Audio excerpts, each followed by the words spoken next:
Mudah-mudahan Allah sampaikan umur kita dapat sampai ke bulan Ramadan dan Allah Ta'ala terima daripada kita. Allah Ta'ala jadikan kita di kalangan mereka yang uh, betul-betul teringin nak dapatkan ibadat bulan Ramadan, nak dapatkan pahala dan ganjaran pada bulan Ramadan, serta di kalangan mereka yang Allah Ta'ala jadikan uh, di kalangan hamba-hambanya yang menghargai Ramadan sepenuh-penuhnya. Amin. InsyaAllah pada pagi ni kita akan mulakan pula bab yang baru ataupun kitab yang baru daripada kitab Al-Adhkar Al-Imam Nawawi rahimahullah wa nafa'na bihi fid dharain amin. Kita dah sampai pada kitab yang ke-8 daripada kitab Al-Adhkar. Kitab yang ke-8 ini selesai daripada kita dah baca berkaitan dengan zikir-zikir, berkaitan solat-solat yang pelbagai. Pada pengajian yang lepas, last kali kita baca tentang solat tasbih. Sebelum daripada tu kita ada baca tentang solat tarawih, solat istikharah dan sebagainya. Jadi habis cerita pasal solat, maka tajuk yang berikutnya selepas daripada solat, biasalah lepas solat, tajuk berikutnya adalah zakat. Sebab dalam Quran pun bila Allah Ta'ala perintahkan zakat, biasa saja disekalikan dengan perintah solat. Perintah solat disekalikan perintah zakat. So lepas daripada cerita tentang solat, cerita pasal zakat. Tapi mungkin ada yang rasa macam apa kaitannya kitab Al-Adhkar. Al-Adhkar ni kita tengah cerita zikir-zikir yang kita nak baca pagi, petang, siang, malam. Apa kaitan zikir dengan zakat? Kalau zikir berkaitan dengan solat, itu masih lagi jelas. Kan? Sebab ada macam-macam zikir yang ada kaitan dengan solat-solat kita. Dan ada macam-macam jenis solat yang ada terkandung padanya zikir-zikir. Tapi rupa-rupanya berkaitan dengan zakat pun ada zikir-zikirnya. Sampai gitu sekali. Padahal kita rasa zakat ni kan simple aja. Lagi-lagi zaman sekarang online aja kan zakat. Kita bayar online aja. Lagi dah tak ada zikir-zikir bagai. Kalau kita bayar zakat fitrah tu terus salam lagi dengan amil, kadang-kadang masih lagi ada teks yang dibaca. Kan? Ataupun kalau fizikal zakat yang lain pun kita pergi pada pejabat agama, kadang-kadang ada zikir yang dibaca, yang diberikan oleh pihak pegawai zakat tu, kan, sama ada dia yang baca ataupun disuruh kita baca ataupun dua-dua baca. Jadi Imam Nawawi letakkan satu tajuk, satu bab khusus berkaitan dengan zikir-zikir zakat. Al-Adhkar al-muta'alliqah biz-zakah. Zikir-zikir yang berkaitan dengan zakat. Kita baca dulu. Bismillahirrahmanirrahim. Qala al-Imam Nawawi rahimahullah, babul adhkaril muta'alliqati biz-zakah, bab zikir-zikir yang berkaitan dengan zakat. Qala Allah Ta'ala, khudh min amwalihim sadaqatan tutahhiruhum wa tuzakkihim biha wa salli alaihim. Ambillah daripada harta-harta mereka sedekah. Ambil sedekah daripada harta-harta mereka. Sedekah dekat sini maksudnya zakat, bukan pandai-pandai aja ambil harta orang. Ambil zakat daripada harta-harta mereka, tutahhiruhum, untuk menyucikan mereka, membersihkan mereka. Tutahhiruhum wa tuzakkihim, dan mensucikan mereka biha, dengannya, dengan zakat tersebut. Wa salli alaihim, dan doakanlah mereka. Jadi part yang pertama daripada ayat ni cerita tentang kewajipan zakat ataupun kewajipan pemerintah untuk mengarahkan rakyat dia membayar zakat. Okey, itu yang pertama. Yang kemudiannya Allah Ta'ala ceritakan pula kelebihan zakat. Pertama, membersihkan harta. Yang kedua, mensucikan hati. Dan harta dibersihkan, hati disucikan. Selesai. Tapi part yang berikutnya tu, wasalli alaihim, dan doalah ke atas mereka. Jadi daripada ayat ini, Imam Nawawi bawa keluar hukum sunnah berdoa ketika mana kita bayar zakat dan ambil zakat. Jadi memang disunatkan untuk doa. Jadi ada doa sebenarnya ketika mana kita bayar zakat. Walaupun dia tak sama macam solat. Solat kan dia ada rukun. Maknanya kalau kita tak baca zikir-zikir tertentu dalam solat, contohnya bacaan Fatihah, bacaan takbiratul ihram kan, ataupun tahiyat akhir tu kan, kita tak baca, tak sah sembahyang. Sebab dia ada rukun. Zakat tak adalah pula rukunnya kena doa. Maknanya dia bukan rukun tetapi sunnah. Hanya lebih baiknya adanya doa. Nak doa apa? Kita tengok hadisnya. قال وروينا في صحيحي البخاري ومسلم عن عبد الله بن أبي أوفى رضي الله عنهما قال كان رسول الله صلى الله عليه وسلم إذا أتاه قوم بصدقة قال اللهم صل عليهم فأتاه أبي أبو أوفى بصدقته فقال اللهم صل على آل أبي أوفى. Kata Abdullah bin Abi Aufa radhiyallahu anhuma, beliau berkata Rasulullah SAW apabila orang datang bawa zakat, maka baginda akan berdoa Allahumma salli alaihim, ya Allah kurniakanlah kesejahteraan untuk mereka. Kepada Allah kurniakanlah kebaikan untuk mereka, kurniakanlah rahmat atas mereka. Allahumma salli alaihim. Kemudiannya Abdullah bin Abi Aufa ni cerita, bapa aku Abu Aufa datang jumpa Nabi SAW bawa zakat beliau. Kemudiannya bila beliau bawakan zakat tu pada Nabi SAW, Nabi doa Allahumma salli ala ali Abi Aufa, ya Allah rahmatilah ke atas keluarga Abi Aufa. Maksudnya kat sini ini salah satu daripada doa orang yang jadi amil bila menerima zakat. Dan orang yang terima zakat ni salah satu doa dia, ya Allah berkatilah keluarga sekian-sekian, nama orang tu, orang yang bagi tu.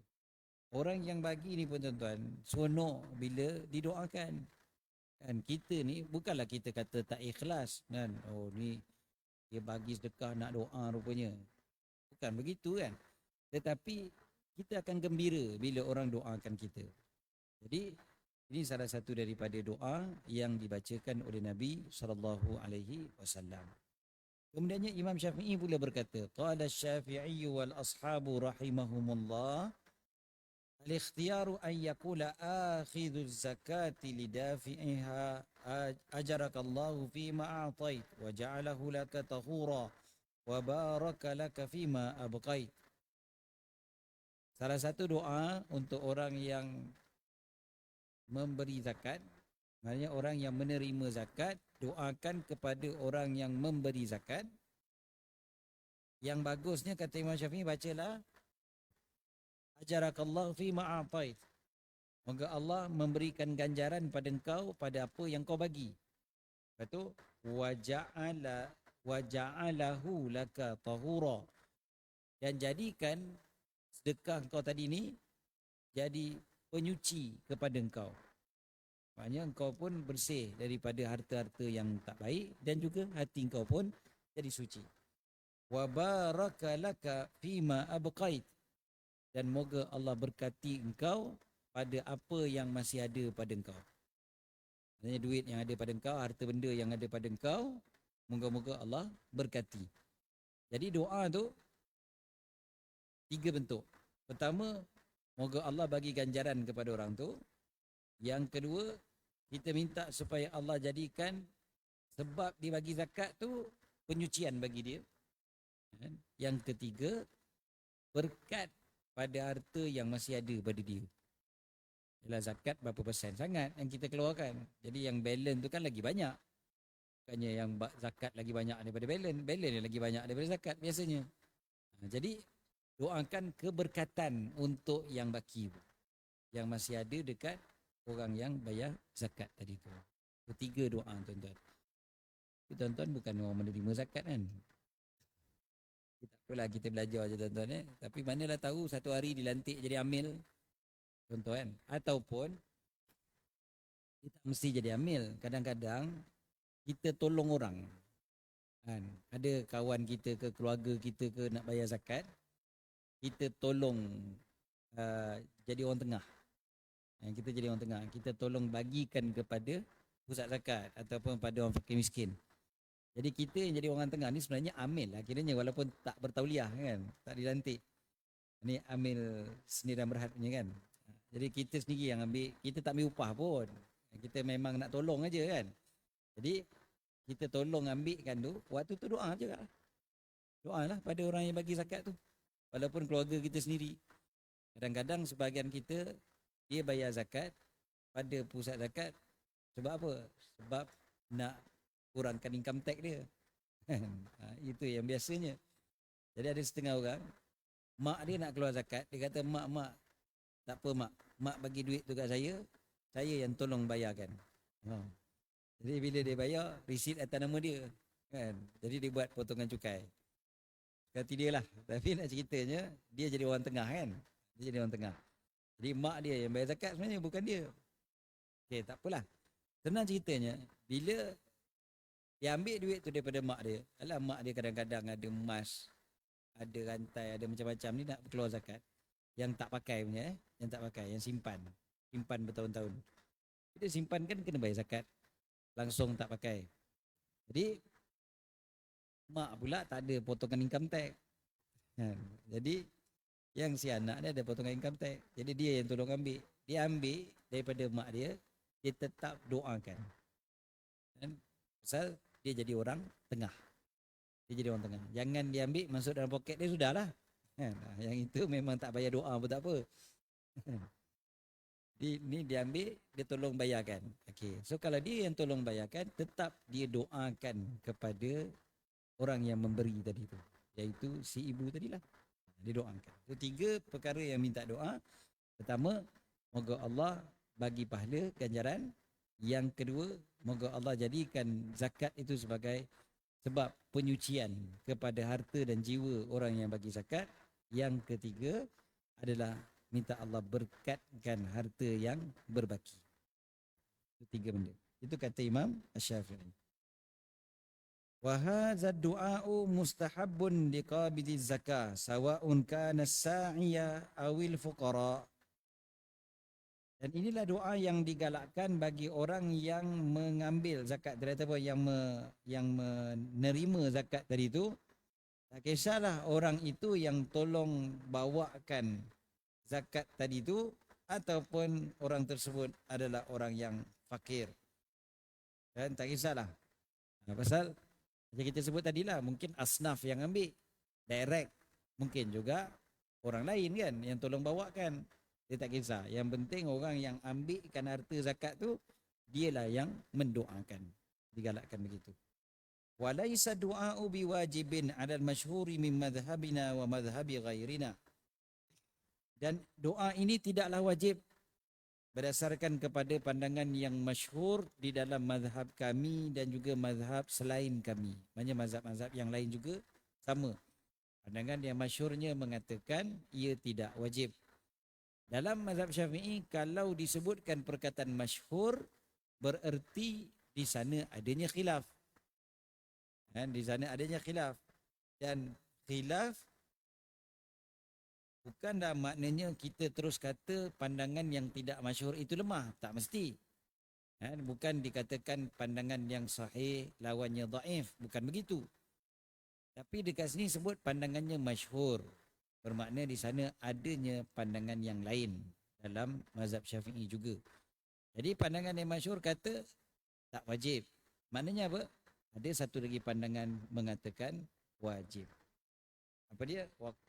Qala al-ulama, kan waqala ba'du ashabina, berkata sebahagian daripada ulama mazhab Syafi'i, innahu wajibun. Sesungguhnya doa itu jadi hukum dia wajib. Gitu sekali tuan-tuan, maknanya jangan tinggal doa ni. Kalau dah ada khilaf, ada ulama kata sunat, ada ulama kata wajib, patutnya jangan tinggal lah kan. Buatlah. Okay. Kenapa ada sebagai ulama kata wajib? Kerana berdasarkan kepada kata-kata Imam Syafi'i, fa haqqun 'alal wali ay yad'u lahu wa daliluhu zahirul amri fil ayah. Berdasarkan kepada kata-kata Imam Syafi'i, hak, maknanya mesti ke atas wali, pemimpin, untuk mendoakan orang yang bayar zakat tu. Apa dalilnya? Dalilnya adalah perintah dalam ayat Quran tadi. Ayat yang mula-mula kita baca tadi. Khudh min amwalihim sadaqatan tutahhiruhum wa tuzakkihim wa tuzakkihim biha wa salli alaihim. Perkataan wa salli alaihim tu perintah.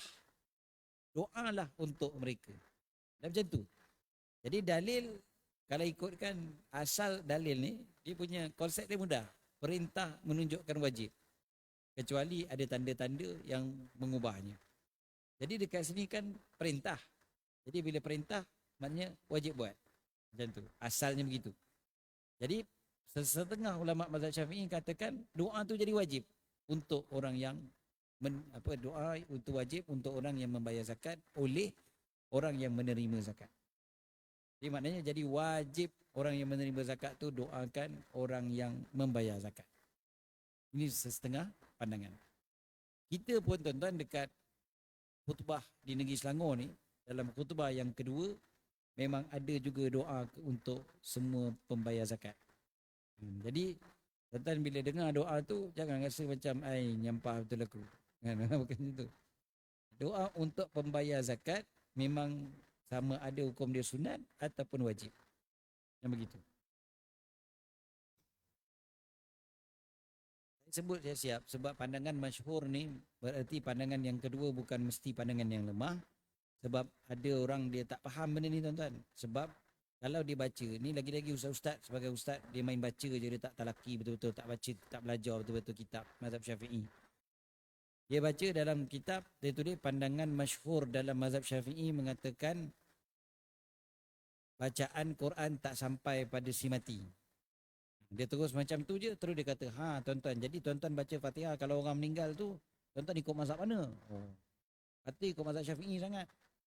Jawapannya adalah tetap mazhab Syafi'i juga. Yang bacaan Quran untuk si mati ni bukan mazhab Syafi'i saja, bahkan jumhur, majoriti ulama' semuanya mengatakan bacaan Quran untuk si mati sampai. Dan kita baca Quran, niatkan untuk si mati. Majoriti ulama' mengatakan sampai. Nah, habis yang dikatakan dalam mazhab Syafi'i, pandangan yang masyhur mengatakan tak sampai tu, ini bermakna apa dia? Yang masyhur diriwayatkan daripada Imam Syafi'i begitu.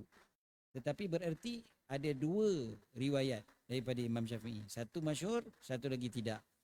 Yang tidak masyhur itu adalah pandangan yang lebih kuat. Mengikut kata para ulama yang mentarjihkan dalam mazhab Syafi'i.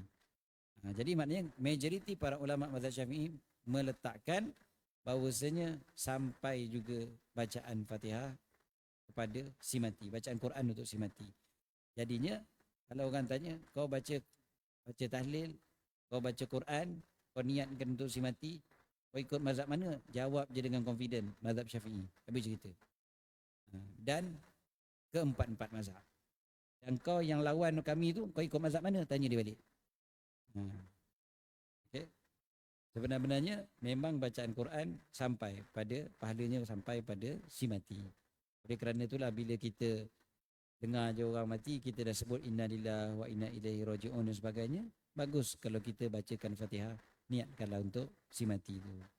Yang masalah zaman sekarang, dia tak baca Fatihah, dia letak stiker je dalam WhatsApp dia. Terus stiker Fatihah je. Stiker Fatihah tak sampai pada si mati. Si mati tak ada WhatsApp dah. Jadi tak ada gunanya kita letak stiker je tapi tak baca. Patutnya bacalah. Kan? Bacaan tu, pahala bacaan tu yang sampai pada si mati. Bukannya letak stiker yang sampai pada si mati. Kita kena ingat benda tu je lah. Okey. Qala al-ulama'u wa la yustahabbu an yaqula fi du'a Allahumma salli ala fulan wal murad bi qawlihi ta'ala wa salli alaihim ud'u lahum. Dan berkata para ulama tidak digalakkan untuk berdoa Allahumma salli alaihim. Ya Allah berkatilah, ataupun kalau kita terjemah literally, ya Allah selawat ke atas mereka. Jadi kalau kita doa macam tu, ya Allah selawat ke atas mereka, yang itu tidak disunatkan, kata para ulama. Kenapa? Sedangkan dalam Quran Allah Ta'ala sebut wa salli alaihim. Kalau kita terjemah direct je, wa salli alaihim, selawatlah ke atas mereka. Jadi macam mana? Kata para ulama mengatakan maksud ayat tu wasalli alaihim maksudnya doalah untuk mereka. Kerana perkataan selawat dalam bahasa Arab asal maksud perkataan solah itu adalah doa. Perkataan solat ni asal maksud dari segi bahasa dia, dari segi bahasa Arab yang asal, bukan dari segi istilah. Istilah solat yang kita semayang lah, dan juga selawat, itu jelas. Tapi dari segi bahasa Arab yang asal sekali, perkataan solah maksudnya doa. Doa. Jadi bila sebut wasalli alaihim, maksudnya doalah atas mereka. Hanya doalah, bukannya selawat. Habis macam mana pula yang Nabi SAW baca tadi? Ya Allah, selawat ke atas mereka. Allahumma salli alaihim. Ataupun yang tadi tu satu lagi apa dia? Allahumma salli ala ali Abi Aufa. Maksudnya apa kat sini? Katakan kerana Nabi SAW sebut begitu kerana lafaz solat itu dikhususkan untuk baginda. Maka baginda bolehlah menujukan lafaz tadi tu kepada sesiapa yang baginda kehendaki. Berbeza dengan kita. Kan kita kalau selawat, Allahumma salli ala Sayyidina Muhammad. Betul tak? Walaupun lepas tu kan kita ada wa ala alihi wa sahbihi, dan ke atas keluarga baginda, ke atas sahabat baginda. Tapi kita tak baca Allahumma salli ala Abi Bakrin, Abi Bakar. Allahumma salli ala Umar contohnya, tak? Padahal selawat tadi kan dekat ujung tu kita disebut juga ke atas sahabat. Jawapannya kita selawat tu khusus untuk Nabi dulu. Jadi yang sahabat, keluarga Nabi, orang yang ikut Nabi sampai hari kiamat ni, dia ikut kepada selawat ke atas Nabi SAW tadi. Poin utamanya kita selawat tu pada Nabi. Lepas tu baru ke atas orang lain tu. Kita tak boleh direct pada orang lain tadi tu. Sebab selawat dikhususkan untuk baginda Nabi Muhammad sallallahu alaihi wasallam. Innallaha wa malaikatahu yusalluna 'alan nabi. Jadi selawat tu ke atas Nabi. Lepas tu okey, Nabi pula doakan selawat tu kepada orang lain. Boleh ke? Boleh lah, sebab memang untuk baginda. Jadi terpulanglah pada baginda nak doakan macam tu untuk orang lain. Jadi untuk kita pula janganlah buat. Sebab ada orang dia baca hadis, dia terus buat pula hukum. Jadi dia tengok Nabi baca Allahumma salli ala ali Abi Aufa, dia pun ajar. Okey, bila orang dapat je bagi zakat aja, dia pun baca Allahumma salli ala Awang contohnya. Tak betul. Ya? Dia tak boleh jadi begitu. Sebab apa? Sebab Nabi SAW buat itu khusus untuk baginda. Yang kita doa macam mana? Yang tadi Imam Syafi'i ajar. Dan apa dia? 3 benda kita minta. Moga Allah bagi ganjaran besar pada engkau. Moga jadikan harta yang kau bayar ni jadi penyucian untuk engkau. Dan moga Allah berkati harta engkau yang masih ada. Itu je lah. Okey. Kemudiannya Imam Nawawi terangkan lagi.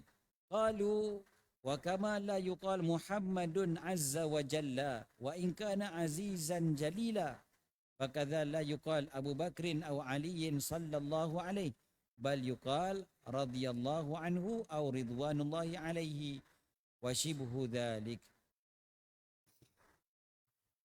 Seperti mana kita tak sebut Muhammad azza wa jalla.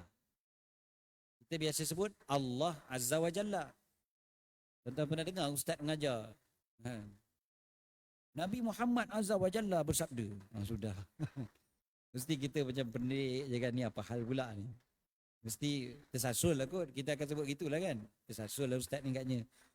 Tapi masalahnya 10 kali dia sebut Muhammad azza wa jalla contoh.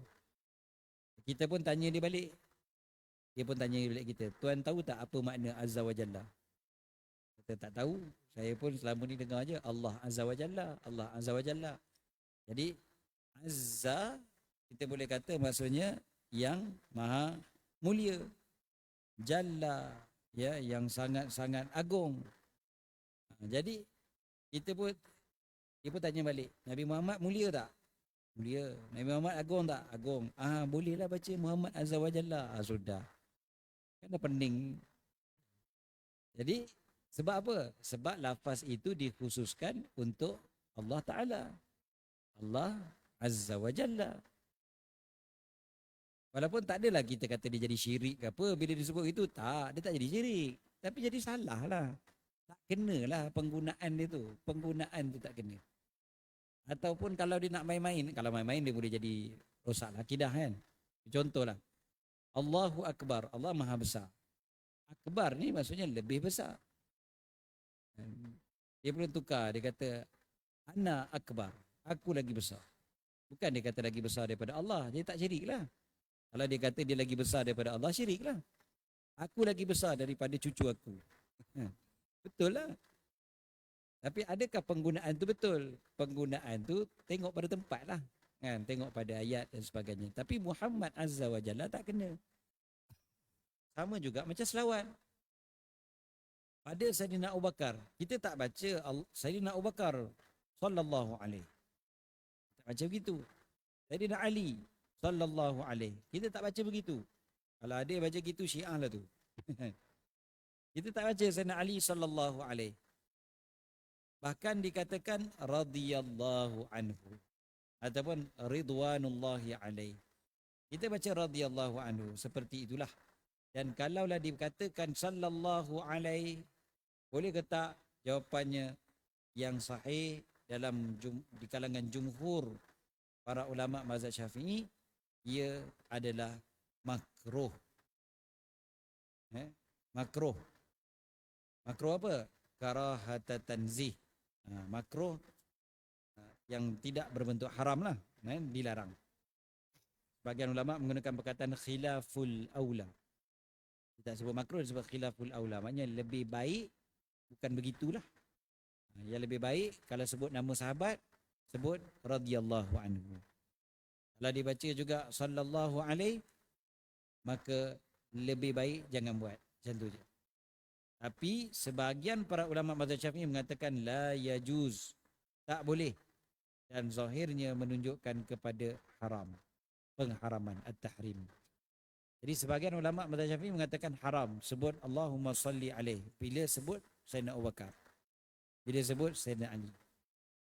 Jadi khilaf berlegar antara haram, makruh ataupun khilaful aula. Tak ada yang mengatakan harus ataupun sunat. Jadi sebut nama sahabat, sebut saja radhiyallahu anhu, bukan sallallahu alaihi. Maka sama juga macam tadi, sama juga macam bila kita doakan untuk orang yang membayar zakat. Wala yang bagi aidan fi ghairil anbiya'i an yuqal alaihi salam au nahwu dhalika illa idza kana khitaban aw jawaban fa innal ibtida'a bis salami sunnah wa raddahu wajibun. Dan tidak seharusnya juga pada selain daripada para nabi untuk dibacakan alaihi salam atau seperti demikian, melainkan kalau kita memang nak bercakap dengan orang tu ataupun nak jawab. Maksudnya kita bagi salam kepada orang tu ataupun kita jawab salam.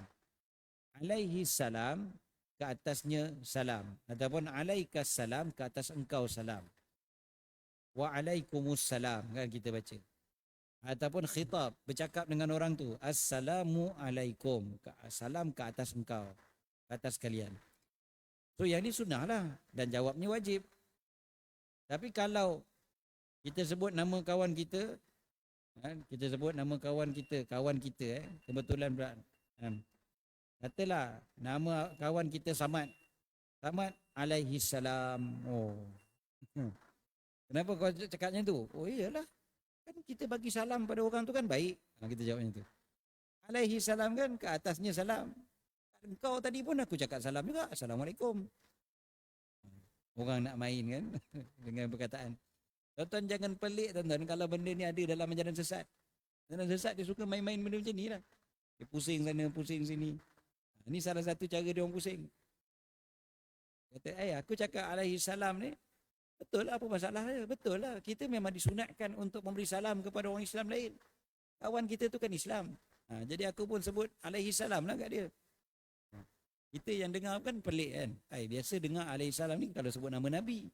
Nabi Musa alaihissalam, Nabi Isa alaihissalam. Itu biasalah. Kali tiba-tiba kawan kita pula kita sebut alaihissalam, kan pelik. Sebenarnya dalam mazhab Syafi'i disebutkan bahawasanya tidak seharusnya dilakukan sedemikian. Salah pandai-pandai buat. Kecuali ada di kalangan keluarga Nabi SAW yang dalam mazhab Syafi'i sendiri, ada sebagian ulama mazhab Syafi'i mengatakan alaihissalam. Nah, macam contohnya macam Sayyidatina Fatimah Az-Zahra. Sebagian ulama mazhab Syafi'i sendiri, ulama Sunnah Jamaah, kita tak kata Syiah. Sebagian ulama Sunnah Jamaah pun ada yang disebut nama beliau, disebutkan alaihassalam. Sayyidah Fatimah Az-Zahra alaihassalam. Ada ulama mazhab Syafi'i yang buat begitu. Sayyidina Ali alaihissalam ada. Dan dalam mazhab Syafi'i pun ada. Cuma secara masyhurnya, majoritinya akan mengatakan radhiyallahu anhu. Ataupun radhiyallahu anha. Jadi kalau kita dengar je orang sebut alaihissalam pada Sayyidina Ali, jangan terus kita syiahkan dia. Tapi ada tanda-tanda lah tu. Tapi tak adalah terus jadi syiah, tak mesti.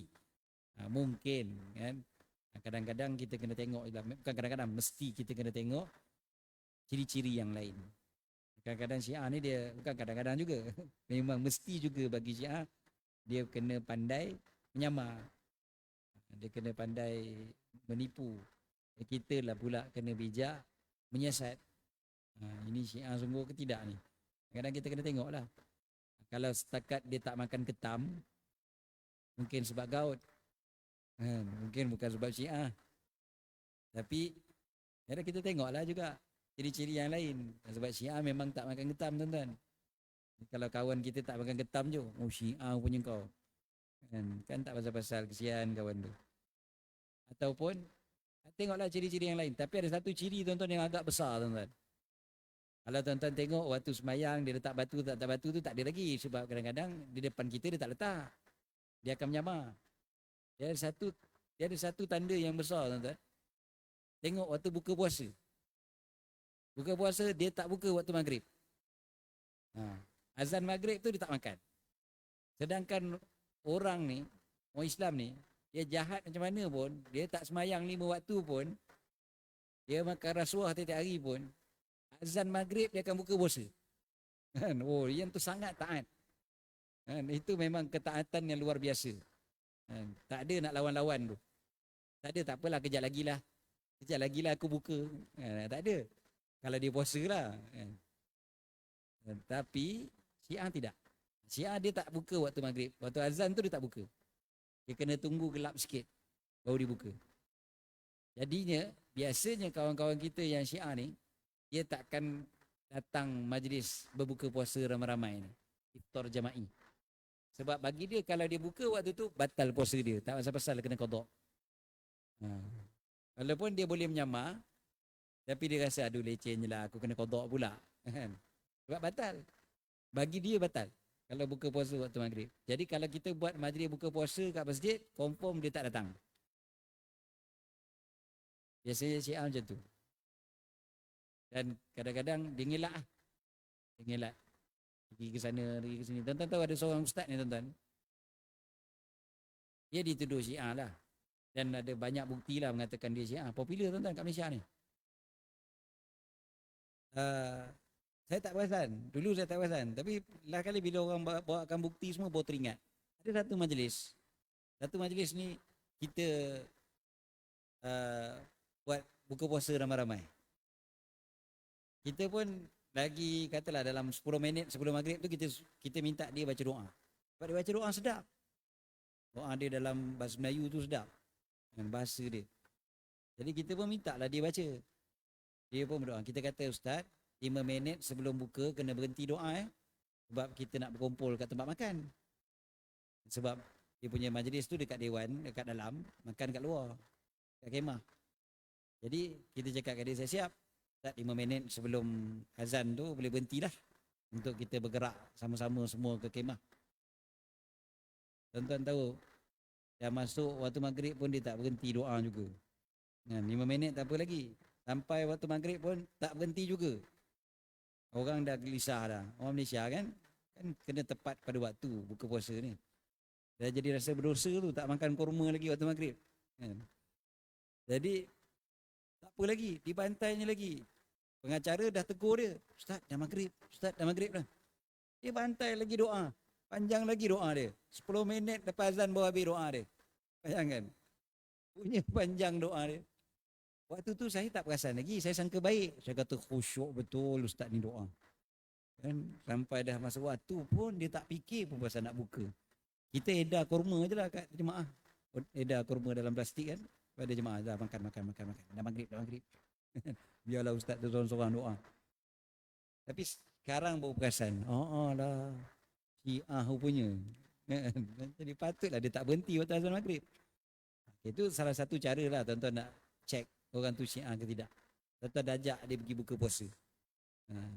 Belanja dia makan besar-besar dekat seafood restaurant. Oh yang itu memang confirm dia tak pergi tuan-tuan.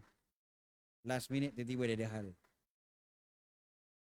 Okey, seterusnya. Jadi sebut alaihi salam tadi tak mesti Syiah lagi tuan-tuan Ahli Sunnah wal Jamaah pun kadang-kadang sebahagian ulama mazhab Syafi'i pun ada mengatakan alaihi salam. Tsumma hadza kulluhu fi salati wassalam ala ghairil anbiya'i maqsudan. Dan semua yang kita sebutkan selawat dan salam ini kepada selain daripada para nabi secara khusus memang tujuannya kepada orang tu. Amma idza ju'ila tab'an, adapun bila dijadikan sebagai pengikut, maknanya dia follow kepada yang tadi itu, maka itu harus tanpa khilaf. Maknanya Allahumma salli ala Muhammad wa ala alihi wa ashabihi wa azwajihi wa dhurriyyatihi wa tubba'ihi. Semua tu boleh. Ya, maknanya ya Allah selawatlah ke atas Nabi Muhammad dan ke atas keluarga baginda dan para sahabat baginda, kepada isteri baginda, keturunan baginda, pengikut-pengikut baginda. Itu tak ada masalah lah. Nah, kalau dan tu tak ada masalah. Sebab dia ikut kepada selawat ke atas Nabi Muhammad SAW tadi. Di anna salaf lam yamtani'u min hadha, kerana para salaf ulama salaf daripada dulu lagi tidak pernah menghalang perkara ini.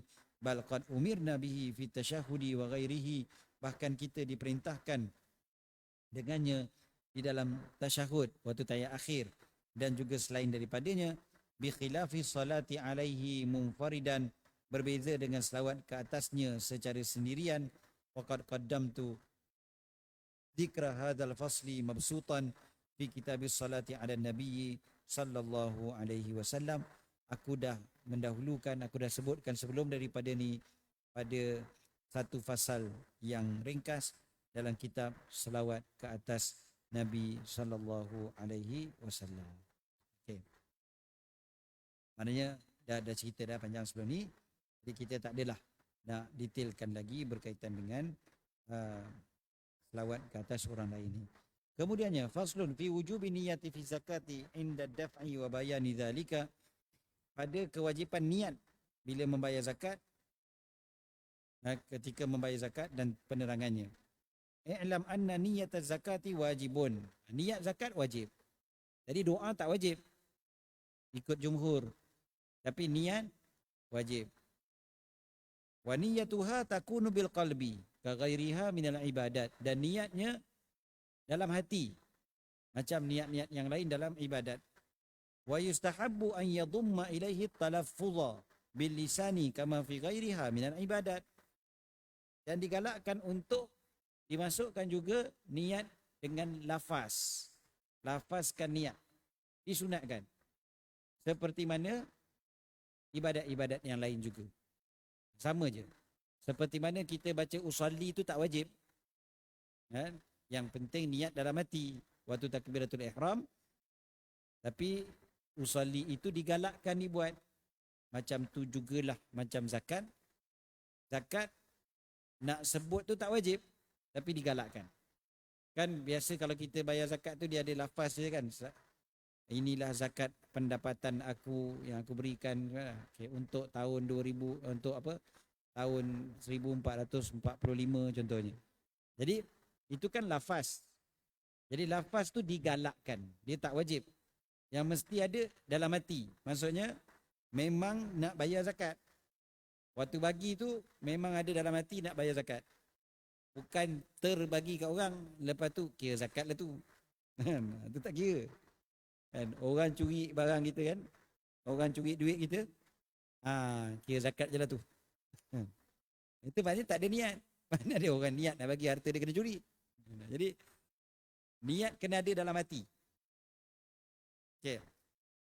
Fa ini iktasara ala lafzi lisan duna niyyati bil qalbi fa fi sihhatihi khilafun al asa annahu la yasih.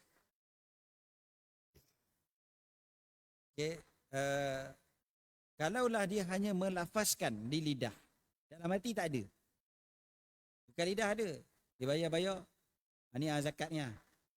Dia dah ambil dah. Ni makcik bayar zakat ni. Ya. Dia pun tak ada dalam hati dia tadi. Dia main sebut aja, dia ikut je. Kan?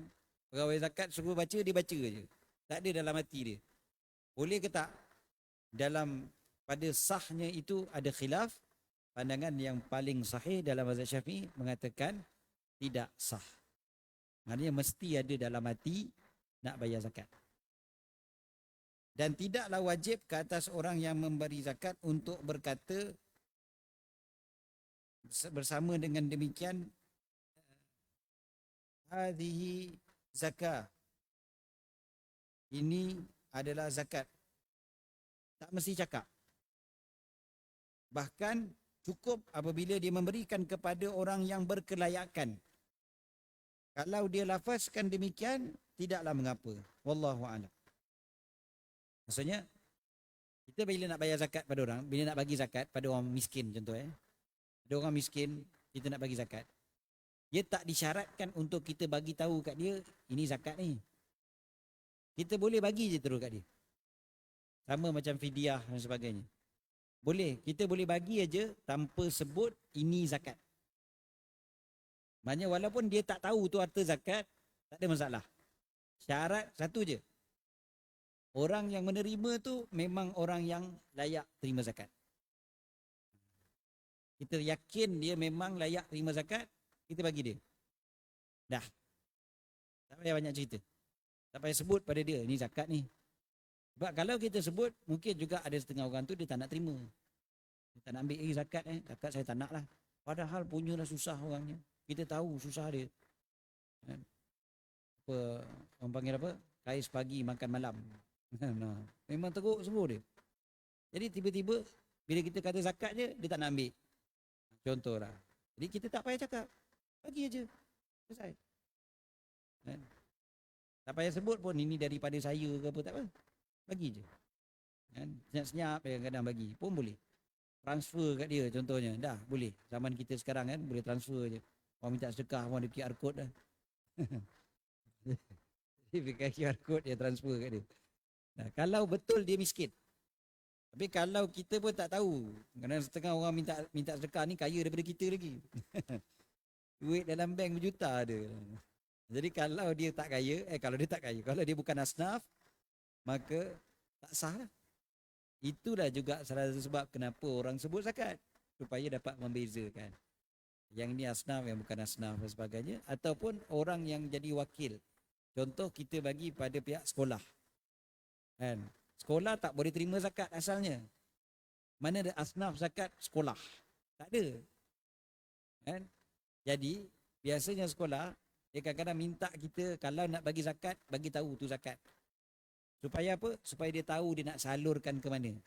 Sebab dia jadi orang tengah. Kan? Contoh, disalurkan kepada siapa? Kepada student-student. Yuran pelajar contohnya kan. Yuran pelajar tak apalah. Sebab pelajar termasuk daripada asnaf. Pelajar-pelajar yang miskin, pelajar yang mak bapak dia tak mampu nak bayar, ataupun pelajar yang dah besar, yang dah bukan tanggungan mak bapak dia, tapi belum kerja kan. Jadi mereka memang miskin. Jadi bolehlah, tak ada masalah. Jadi sekolah tu dia nak tahu. Tu sebab kita kena bagi tahu. Yang ni zakat. Itu kena bagi tahu. Itu janganlah main bagi macam tu je. Ataupun kalau kita transfer duit kan, letaklah juga dekat dia punya notes kat bawah tu, reference dia tu zakat. Itu ya, kita kena bagi tahu supaya dapat membezakan. Sama juga macam NGO kan. Kalau kita nak bagi duit pada NGO, kalau nak bagi zakat, bagi tahu ini zakat. Supaya NGO tu dia tahu nak bezakan. Okay, ini duit zakat, ini bukan. Sebab bila zakat, dia tahu dia kena bagi kepada asnaf. Asnaf zakat cuma ada 8. So dia tak boleh lebih daripada tu. Dia tak boleh pandai-pandai nak bagi ke orang lain. Ikut suka dia, tak boleh. Jadi oleh kerana tu bila kita nak bagi, kena sebut zakat. Tapi secara umumnya kalau kita bagi direct kepada asnaf, kita tahu dia adalah asnaf, maka tak payah sebut ini zakat. Bagi aja. Kan?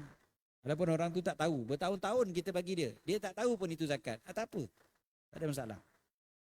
Selagi mana dia asnaf. Dan akhir sekali tuan-tuan sebelum kita sembahyang sunat isyraq adalah digalakkan pula apa yang disebutkan apabila kita bayar zakat atau bersedekah dan seumpamanya. Maksudnya kita yang memberi zakat tu nak baca apa pula? Ini yang kebanyakan tuan-tuan sebenarnya, sebab kita bagi zakat, sedekah, nazar, kafarah dan sebagainya. Disebutkan oleh para ulama, Imam Nawawi sebut yustahabbu liman dafa'a zakatan aw sadaqatan aw nadhran aw kafaratan wa nahwa dhalika an yaqul Rabbana taqabbal minna innaka antas samiul alim.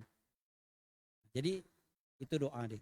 Bila kita bayar zakat ke, sedekah ke, nazar ke, kafarah ke, apa-apa yang kita bagi tu, sebut kat mulut kita, Rabbana taqabbal minna innaka antas samiul alim.